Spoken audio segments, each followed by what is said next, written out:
This morning I heard a good case. We all know that trust is the foundation for any good marriage.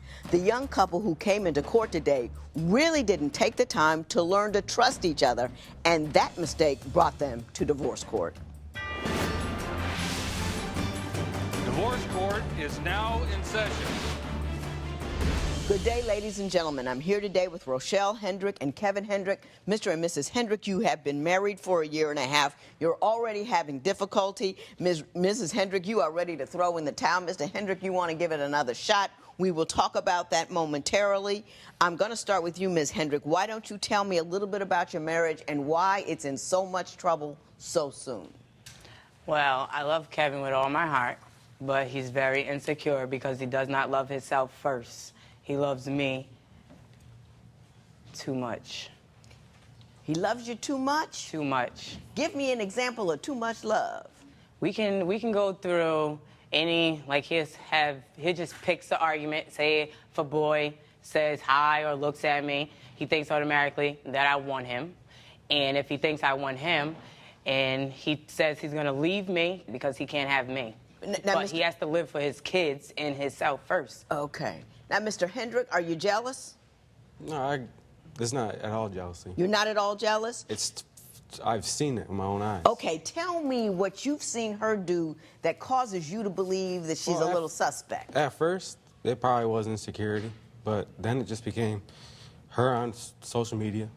Social media. What is she doing on social media that causes you concern? Flirting, giving out her number. I've actually grabbed her phone and went through it and seen it, giving out her. Give me an example of a flirt or an inappropriate message that she has sent. It's everything. It's just, they'll send pictures. She'll have a picture where she'll have her cleavage out. She'll send it to him.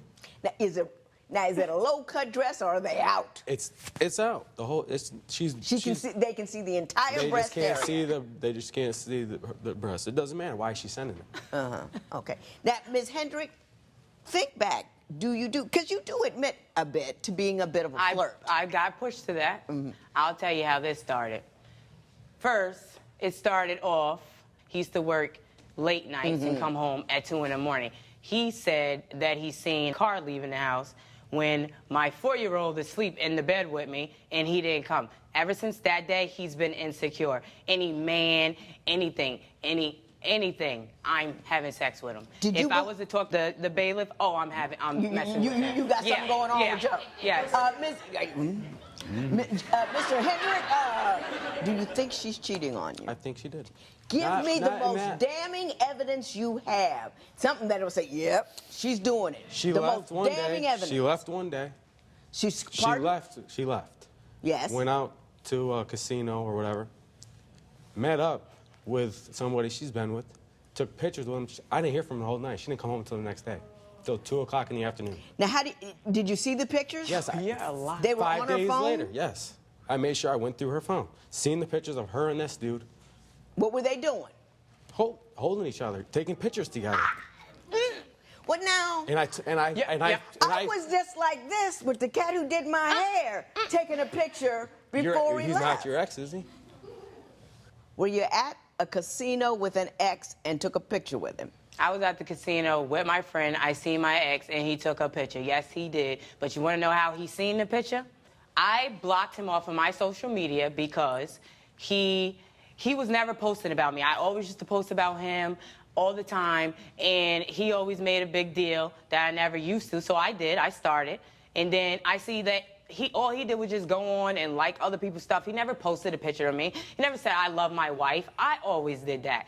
And so I blocked him. Then what are you going to be my friend for? To continue to pick about who is commenting on a picture, why he say you look pretty, why they like this picture. So I deleted him and I blocked him. So what he does that day is he goes onto the boys' page and looks through his pictures and sees that he has the picture between me and him. We wasn't hugged all up. We just took a picture. Why okay? was it?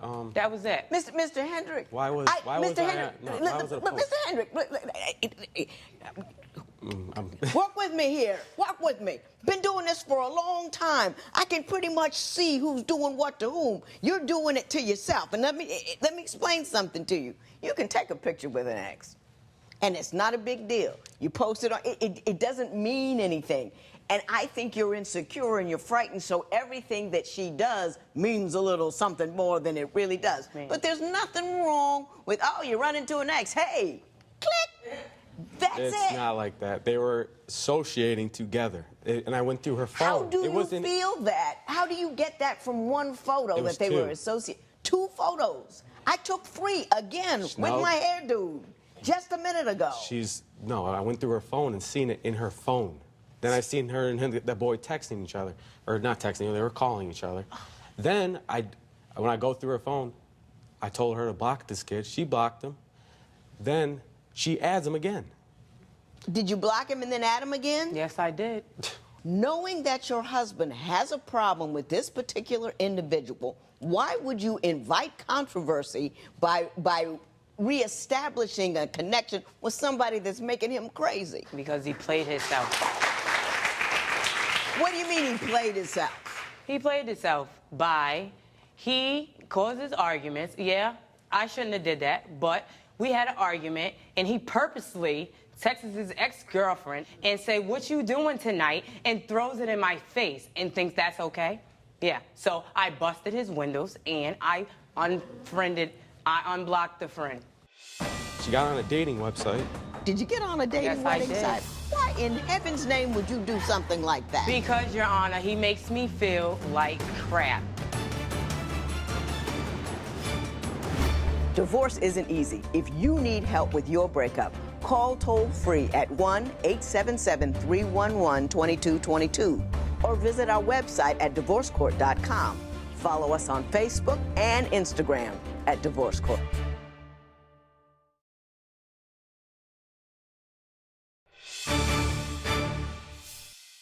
Mr. Hendricks, you say that your wife is a horrible communicator.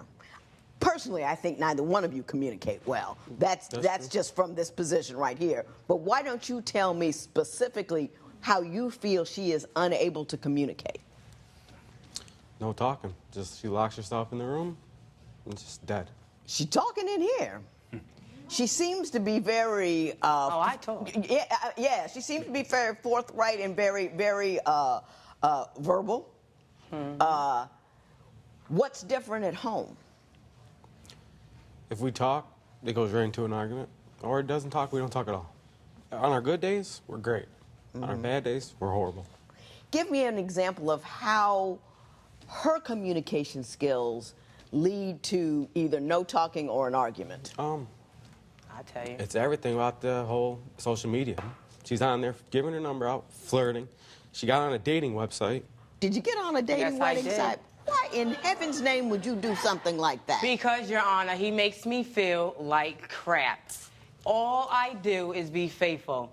I take care of my son, I go to work, and I come home. I can't even have 2-3 hours in my room for myself. Yes, I close the door when I get home. Stop. Yes, I do, because I need time to myself. I work in a group home. I take care of people. I just like the time to myself. So that's an issue. That's a problem. He calls me all types of names. How is a dating website a solution to that? I want somebody to love me for me. I told him about when I got sexually abused, and I told him every detail.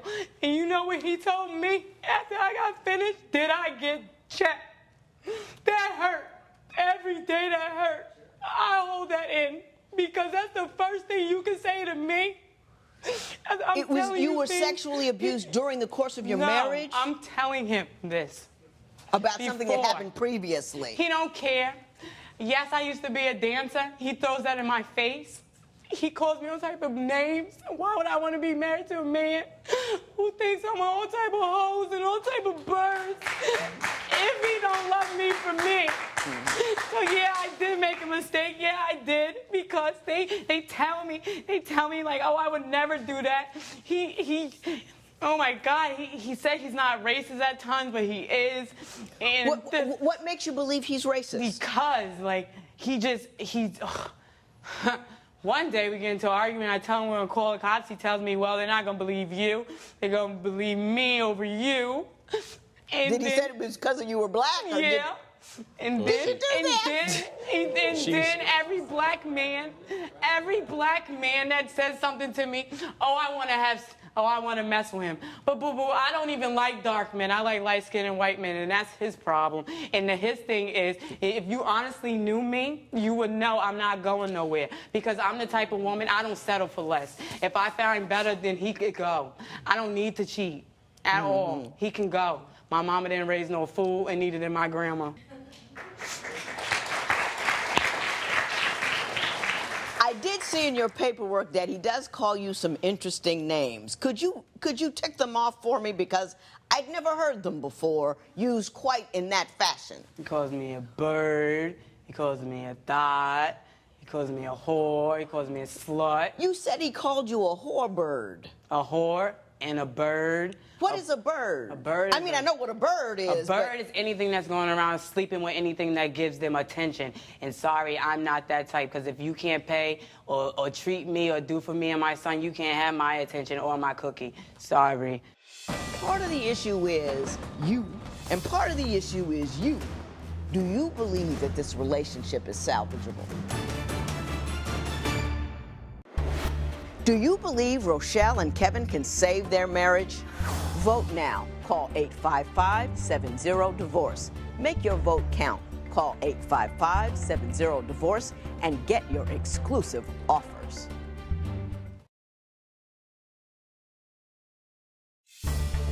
If you would like your case to be heard on divorce court, call us toll-free at 1-877-311-2222 or log on to our website at divorcecourt.com. Follow us on Facebook and Instagram at Divorce Court.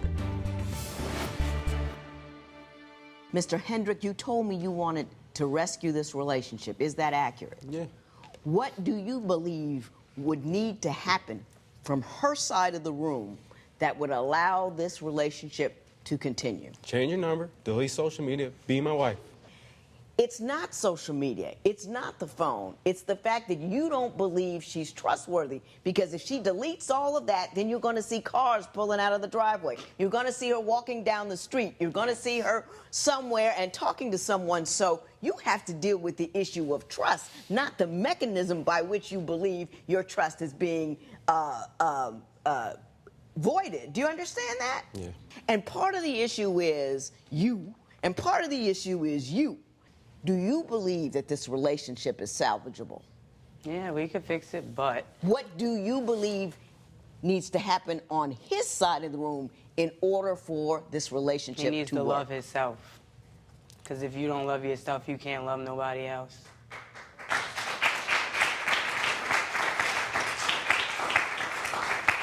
Now I'm going to ask the deeper question. What's wrong with you, Mr. Hendrick? My insecurity. Okay.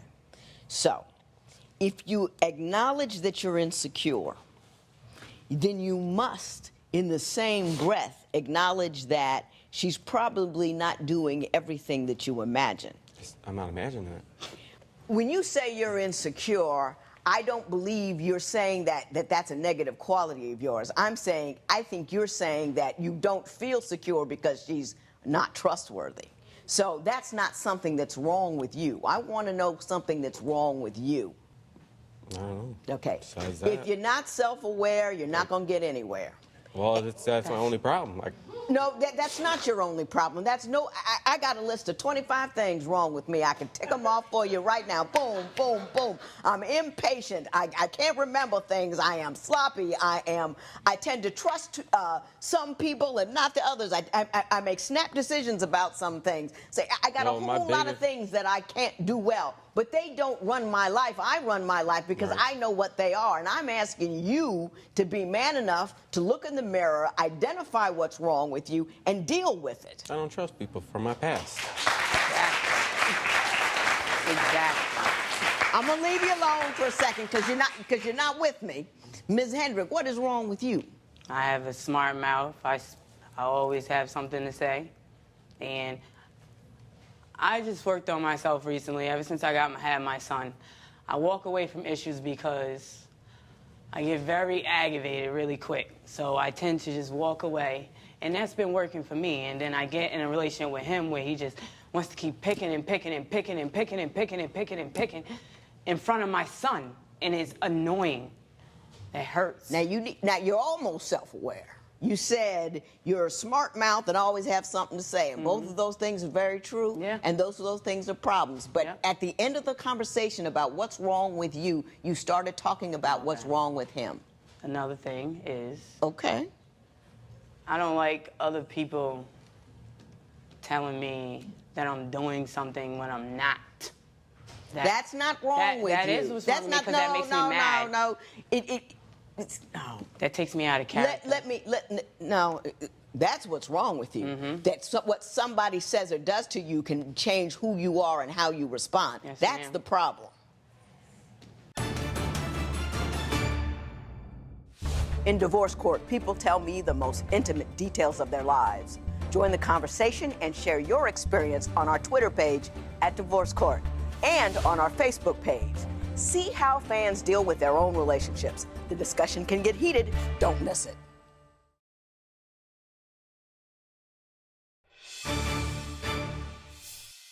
Neither one of you can say anything at all to me from here on out.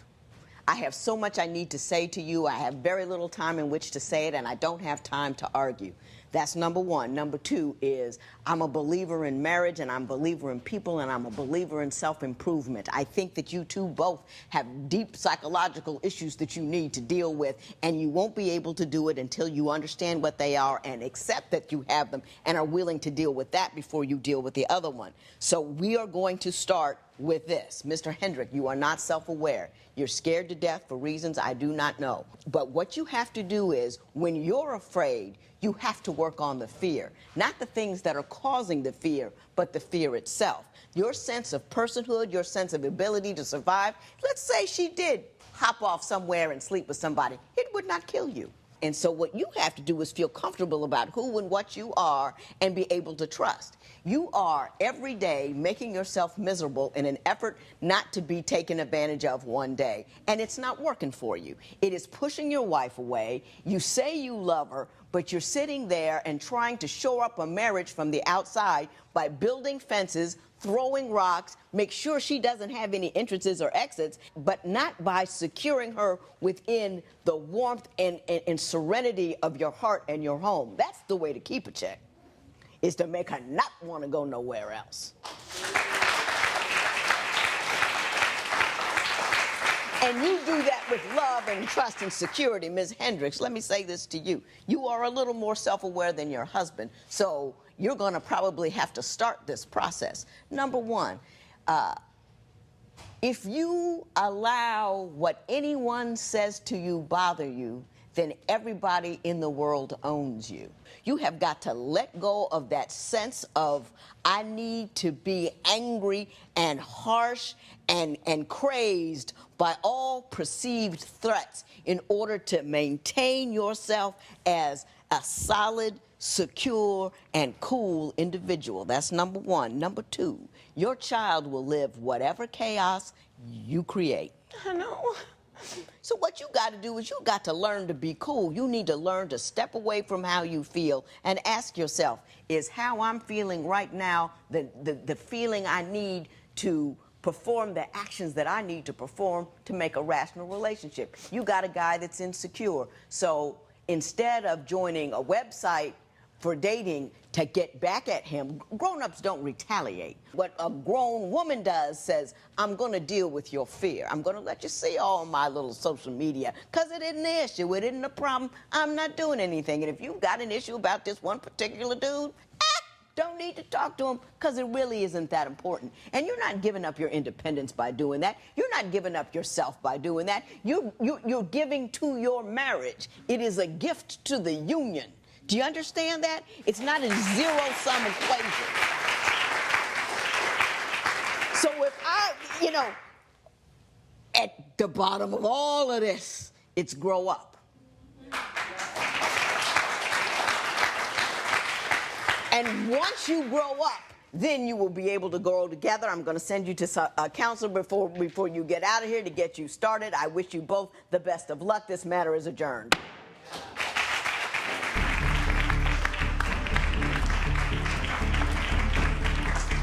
Insecurity is one of the most destructive things you can have in a marriage. It makes you spend your time fighting fear as opposed to feeding the union.